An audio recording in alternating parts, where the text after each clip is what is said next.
Alright, welcome guys to another F1 22 My Team Career Mode video. It is a new season. Season 2 is here for today.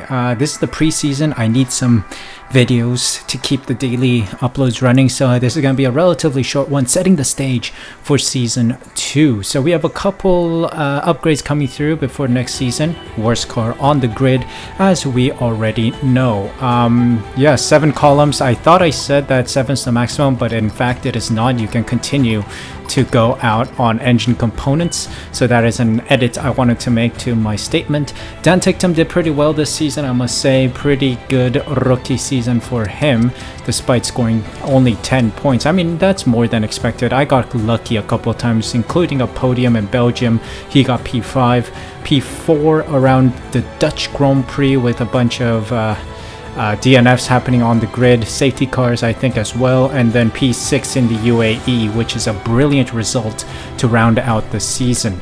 So let's see, we've had a series of DNFs at the end of the season. Brazil sprint race was a DNF, and then thankfully we finished the UAE Grand Prix, but durability is not looking good right now. We need to work on that come the next season.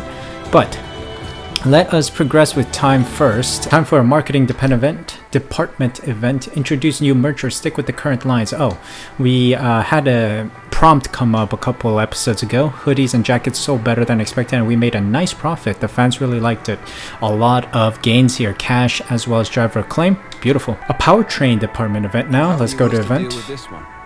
Oh, prioritize aero or chassis department testing. We've got a scheduling conflict. 2 different departments have been booked for component testing in the simulator today with Ticktum, but other issues have limited our time in the simulator, so we only really have time to test one of them. What should our priority be? I guess our priority should be to get better calendar systems going on in the departments. Like, what the heck is happening? Overbooking in a single time slot? That doesn't work by me. Is Workday having a glitch or something? Do we want aerodynamics or chassis? They're both important in the early stages of developing the car, but I think chassis might be better. Well. So good news, it's time for contract renewals. It's time to find our new second driver. I'm gonna make my own decision this time out, but next time I'm probably gonna launch a poll asking you guys who you would like to see in the Suh Elite Racing colors. But let's see here. Before we do, just want to update you guys that we have got a new upgrade in the aerodynamic. Side pod profile has come through.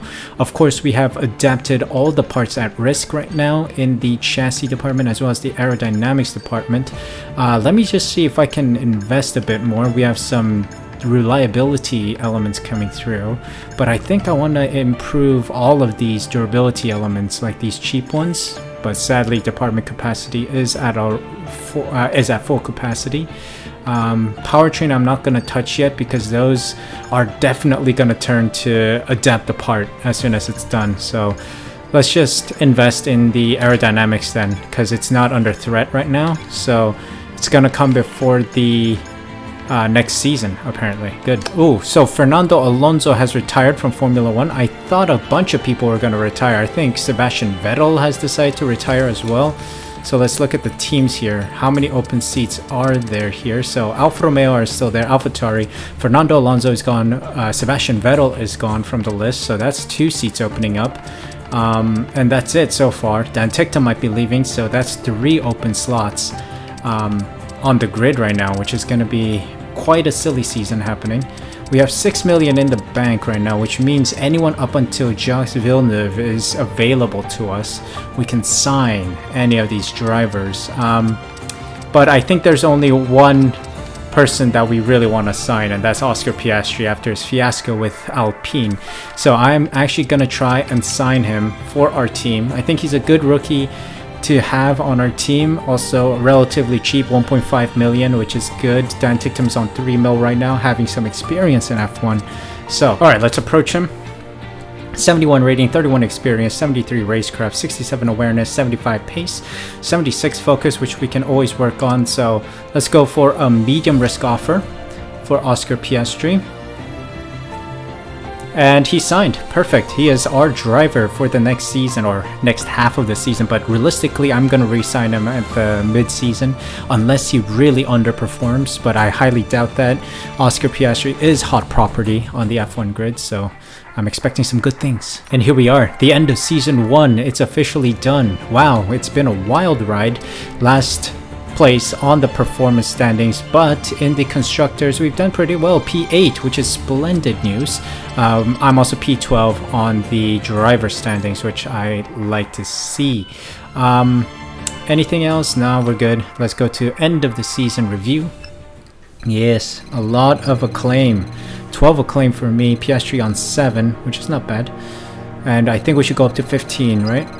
Yes, 15 team acclaim, which is always good. Okay, primary sponsor has given us 6.7 mil, which is good. Prize money of 4.2 mil. 17.7 in the bank. We can really invest that into our departments here, which is good. 0 wins, 0 pole positions, that's known. 55 points for me and 12th in the championship.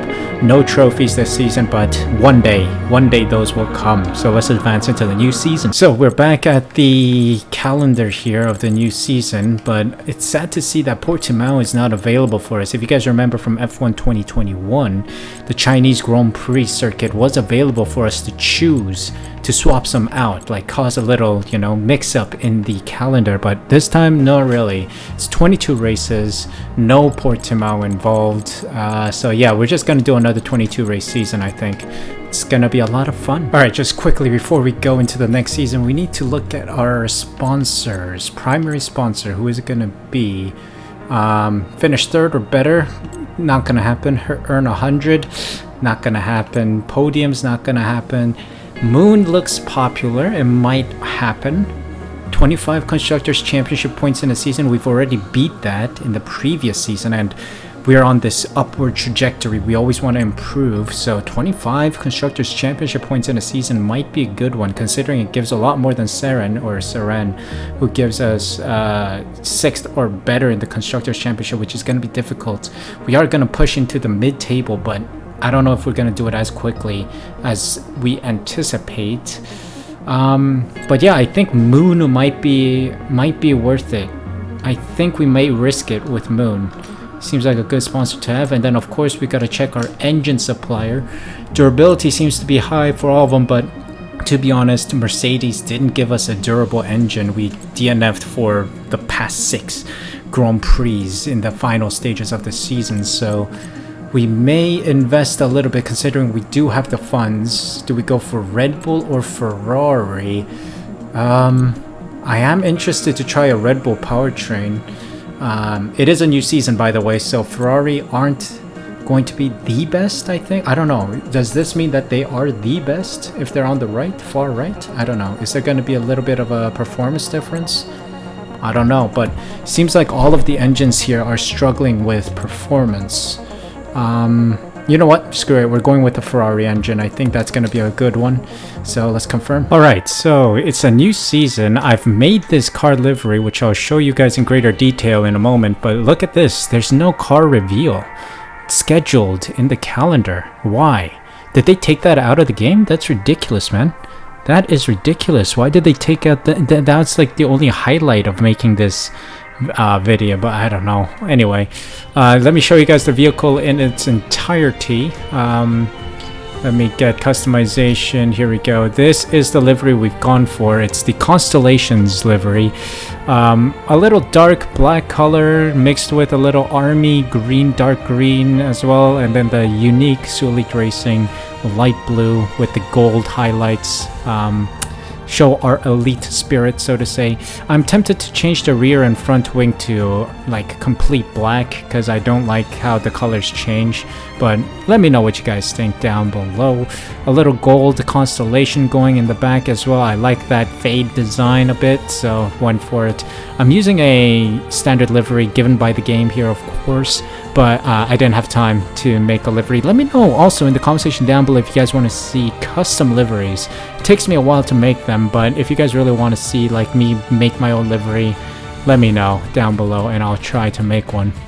So yeah, otherwise pretty standard. same sponsors. And speaking of sponsors, there is a opening in our car. Let me go to corporate sponsorship. We have an opening for another sponsorship. Let me just go to weekly income because we need a lot of money. But I also need a reasonable goal so that we get the goal bonus every week. So, top 4 earned driver of the day still seems to be the best one out there, but we already have that. Whole 5 P4 impossible for us. 5 constructor championship points during a race weekend. Beat your rival, achieve the fastest lap. Nah, impossible. Complete a weekend without colliding. I am unsure because the AI I'm like a magnet for the AI. The AI just drives into me all the time. So I don't know. Achieve a top 10 finish. Achieve and hold first position for 3 laps. Achieve the fastest lap in any session. Complete a clean race. Score more points than the team directly above you. Okay, Shark seems like an opportunity here. Shark seems like an opportunity. Complete a total of 30 laps during practice. That... can we do that? I don't know. We could. But... that's quite a significant gap between Shark. I'm taking Shark. Let's do it. Confirm it. Alright, so Shark is on there on the nose or like the front monocoque area, and then the exhaust or the air intake above the seat there, and then also in the rear chassis part of the car. So, yep. Good locations for the new sponsor. Hopefully we can get a lot of money from them. Would be good for the vehicle progression. And speaking of progression, we have saved a lot of our upgrades, and that has brought us up to the middle of the table. Look at this. The graph shows us that we did lose performance somewhat. Of course, the engine changes also has something to do with it, but look at that. We are middle of the table. I did not expect this. So let me go into our upgrades here. Front nose has come through before the start of the season. Upgrades complete. 8 parts of chassis, 9 parts of powertrain. Supplier has offered us a couple upgrades as well. And then the gearbox reliability testing is also through. And then supplier upgrades also have come through, which is good. Okay, here's what I'm thinking of doing. I think I want to get the ECU. This is a fuel efficiency, which would be important, so that'll come before the Australian Grand Prix. And then with the remaining funds, I'm thinking of weight reduction, the cable assembly, which would be a good one. As I mentioned, chassis aerodynamics are very important at the start of the season, but right now I want to also dip a little into the powertrain. As you guys saw, the powertrain is not very strong. It's only at 85 performance, so we need to try and work something to improve the power of the engine as soon as possible. Otherwise, let me see. Let's take a look and see who's where now. So let's go from bottom up. I don't want any spoilers here. Oscar Piastri at Suh Racing, of course, that is true. Williams, I don't think have changed. Yep, Albon and Latifi still at Williams. Red Bull still have the duo of Max Verstappen and Perez, which is good. Hamilton and Russell still at Mercedes, which is expected. And then Norris and McLaren with Ricciardo still there. Interesting. I thought Ricciardo would switch to a different team, but no, he's still there. Schumacher at Haas with Magnussen. Okay, that's still the same. Sainz and Leclerc still at Ferrari. Ticktum has moved to Aston Martin, filling the seat that Sebastian Vettel leaves behind. I thought that Ricciardo would make the move to Aston Martin, but nope, that is not the case here. Interesting. Now, who else have they signed? Alpine have signed a Robert Schwartzman. Interesting choice. I thought Alpine and Aston Martin would go for like experienced drivers. Like maybe Carlos Sainz could move, but Carlos Sainz is doing too well at Ferrari, so I highly doubt. Like there would have been 10% chance he would make that happen. Ricciardo, I thought, would move to one of those teams. Who else do you think? Tsunoda and Gasly also there. Gasly could have made the switch since AlphaTauri did not do too well, I think, last season. Zhou Guanyu and Bottas still there. Okay, that's it. I thought Bottas would move as well, but I guess he just joined Alfa Romeo, so it's no big surprise. But the two surprises are Robert Schwartzman making a move, as well as Dan Ticktum. Wow, did not expect that at all. But here we are with the two drivers making the move to Alpine and Aston Martin. So Ticktum from Suh Racing to Aston Martin, Robert Schwartzman from F2. And then, of course, Piastri is with us at Suhonyt Racing. Also, I nearly forgot that we need to invest in our facilities here. We have a lot of money here, 18 mil. We can invest quite a bit early doors and try to improve the car. So build time, of course, very important. I'm going to try and get build time in as quickly as we can. Quality control, resource point generation is always important. So let's get the powertrain resource point generation, so as the chassis department resource point generation, as well as the aerodynamics resource point generation, which would be good. Otherwise, I don't think we have enough funds to really improve anything else. Improve your second driver's experience or racecraft awareness and focus. Might be good to invest in the fitness center, so let's do that as well. All right, we've come up to the race weekend. We have 1.42 mil in the bank right now. Yeah, facility wise, some of the elements have come through, I think. Is that the case? I think so. It looks good. Yeah, looks very good indeed. Lovely to see all these new facilities being built in our factory. Always good. R&D wise, we're still middle of the table heading into Bahrain, which is good. Minor and major upgrades still in the works as well, and we'll see how well we can perform as we go into race weekend. But that is it for today's video then. Tomorrow in 2 days, you will see the Bahrain International Circuit, the season opener in the new car. So let's see how well Oscar Piastri will do, how well we can perform as a mid-table team now, and hopefully we can boost this car further up the grid, and by the end of the season, maybe even challenge for the best of the rest position. So thank you guys so much for watching. Hope you guys enjoyed. If you did, make sure you smash that like button, subscribe using the red button down below, hit the notification bell as well so you're notified as soon as I upload next. I'm sorry about the quality of the video, guys. I don't have all the aesthetics, the customizations on the border of the face cam and etc. that I used to have, mainly because it's a new computer and I just don't have the files transferred over yet to this new one that I built. So yeah, hold on, it'll come. We'll improve as we go, so make sure you're subscribed so you see the evolution of the channel. Thank you guys so much for your time. Thank you so much for taking the time to watch this video. Take care of yourselves, stay safe, stay healthy. See you in the next one.